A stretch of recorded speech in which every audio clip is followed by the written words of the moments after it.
Our songs are 100 years old with no author, no date of birth.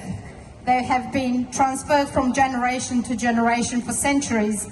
Our next song is called pticice, zapjevale-Setnala, which is talking about the girl who's really sad and doesn't sing with her friends, and when they ask her why she's not singing, she's saying that she's very young, she's the only child, and they are giving her to a much older rich men.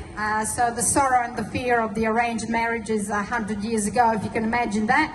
And then we go into the much faster song with a very different but yet forbidden topic hundreds of years ago, where a Serbian girl called Stana is frenetically running up and down the town looking for her bracelet that she's lost, and then the young Turkish guy found her bracelet, but he can't come close to her because probably someone's going to kill him.